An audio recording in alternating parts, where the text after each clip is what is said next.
Broadsword calling Danny boy. Okay, YouTubers, this is Joe from ArtAlienTV. Another quick game of interplanetary I Spy going on here. We're going back to the COMET 67P, which I did a couple of videos on towards the end of last year. And particularly, we're going to be looking at this video, Alien Building Found in Rosetta Comet 67P, and also I have another one up here, which has been up for a couple of months now, and has been struck with a copyright claim for the audio on it. Now, this got me thinking. Now, I'm not really worried about this copyright claim. It's probably bogus. It's probably the people that made the claim will probably back down like they usually do, because all the videos that I produce use music exclusively from a record company that I work for called Love Gun Records in Bristol, UK. And the only other audio on this particular track is of the COMET 67P, the audio recording that was made by the European Space Agency. Now, this got me thinking, why would a supposedly natural signal that is made up from random notes or random sounds coming from inside a comet, why would that be the subject of a copyright claim from YouTube when it's a completely public domain piece of information? That particular audio clip that's in this video, and lots of other people have used it as well, is public domain. In other words, the European Space Agency recorded it, and it's on their website, and anyone can download it or use it, and it's appeared in many videos and short documentaries about the comet. So that really got me thinking. Now, I did a little bit of research into what Google use, what software they use to identify potential copyright claims. Now, they use a technology called digital fingerprinting, and I've got it up here, how digital fingerprinting works, on howstuffworks.com.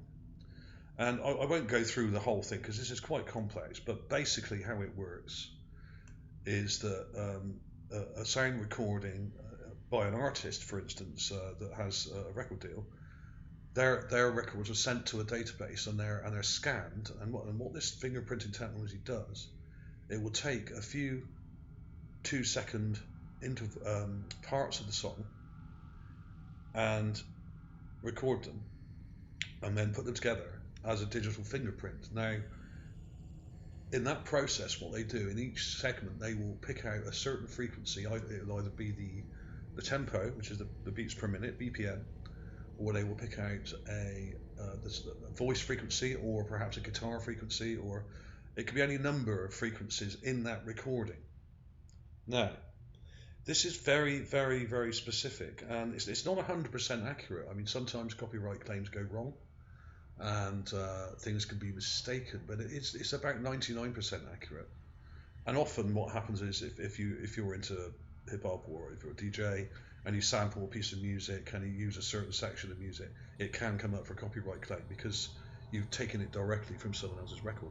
Now, let's try not to digress too much. Basically, this is quite advanced technology, and what this technology has done has given us some evidence about this comet, because I'm going to play that through. I'll just play that through a bit. I won't play the sound on it yet. It's not coming up yet.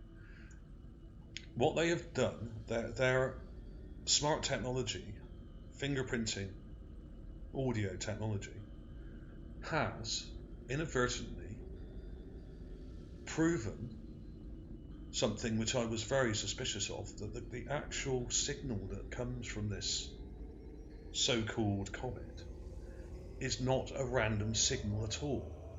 It's an intelligent signal, and maybe some kind of subspace signal or radio. Well, it's a radio signal, we know that. Now, the actual signal when you listen to it, has been sped up so that it's audible to the human ear. Now, because that's the case, a lot of it's very high pitch and doesn't make a lot of sense. But I did recently go to our recording studio in Bristol, and we ran this signal through some advanced recording software, and we slowed it down and stretched it and tried to get it back to something like it would have sounded like or would have been before it was converted by the European Space Agency. So basically what we did is time stretched it back to its almost, or at least somewhere approaching its original tempo. And it sounds very, very different to the signal that you hear on the European Space Agency site, which is in this video. So, now this to me, it may sound a bit complex, but what this says to me is this signal must be intelligent. For it to be picked up by Google's smart digital fingerprinting software, which it uses for copyright claims, it must be intelligent. If it was just a random set of noises and notes or signals kind of jumbled up in some kind of, supposedly made by gas escaping from the comet and bubbles and that sort of thing, well, this to me actually says otherwise. This to me it proves that this signal is intelligent.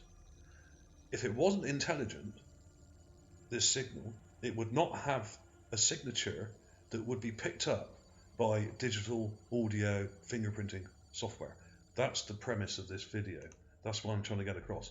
And there are lots of other things about the comet as well which are highly suspect. The fact that it's got dunes in some areas, there are dunes and it's covered in loose rocks. I've got some images of it up here. Now, a lot of these rocks are just sitting on gravel and sand. Now, this comet is about 4.2 kilometers long, and its gravitational pull would be absolutely minimal, almost negligible. It's too small to have any real gravity. I don't know what the exact gravity of it is, but it's tiny. It really is tiny. So how the hell are these loose rocks and gravel and even dunes? I mean, I haven't got the dunes up here, but there are some. If you Google it, there's all sorts of loose material on this thing. Now, what's holding it in place? Is it some kind of electrostatic charge? What is it? I mean, this comet really is not what we're told it is. And what I do suspect, now, either this signal is exactly what Google think it is, Google software think it is, and it's intelligent, and when I was studying this piece of music, which I don't have now, I will do an update on this in part 2, and I will have a slowed down, time stretched audio recording of the signal, and I would attempt to try and transcribe some of the notes in this signal, because there is one particular section in the transmission that is very interesting to me and sounds like a fairly complex musical scale. Now, this musical scale, if it is a musical scale, now will prove beyond any sort of doubt that this signal is intelligently made and is intended to be heard, as people have said. Now, I was, in this video here, hang on, this one here, where do I have it? Do I have it up? I don't have it up here. Let's find it. In that particular video, there is an email which I put underneath the video. In this one here, there is underneath an email that I received from a whistleblower claiming that this comet is actually an alien, some sort of alien technology, or some sort of subspace radio station or something. And I do wonder whether I'm getting flagged because of that, because there's a bit of a conspiracy involved in this comet, and a lot of people were sent an anonymous email about it from a guy claiming to work for the European Space Agency, which I now think is true, because everything he said pretty much adds up to be true, and has been proven in recent months. So I will do a part 2 of this, and I will get this sound recording and play it to you, slowed down more to the way it would have sounded before it was so massively sped up and pitched up by the European Space Agency guys. Because basically there's so much weird stuff on this comet. There's loads of structures that I thought instantly when I heard the audio recording that it was probably intelligent, because some of the sequences in it, even though it's been sped up, you can tell sound like musical scales. And I will publish the results of this in the next few weeks. I've got to go back to the studio and get the recording, turn it into an MP3 and such like, and I will put it in an update, and will attempt at least to indicate whether or not it is actually a musical scale, a recognizable musical sequence. Now, of course, musical notes can be transcribed into letters, so or just be a way of proving that these are intelligently made sounds, not random. So if I can do it, I will publish it in a video in a week or two, and I'll keep you posted. And if there's any more information I can gather, in the meantime, I'll put it underneath this video for you to read and come back to. So there we go. I won't keep this too long. Probably gone a bit over time already. Thanks for watching, everybody. I'll put a couple of new clips of the comet in the end, which I've got up here. I'll have the link to this main page as well, and I'll put some of these. There's some new images which have just come out in the last couple of weeks that I'll put in the end of the video. Thanks for watching, everybody. Another game of Interplanetary I Spy gone slightly awry. See you soon.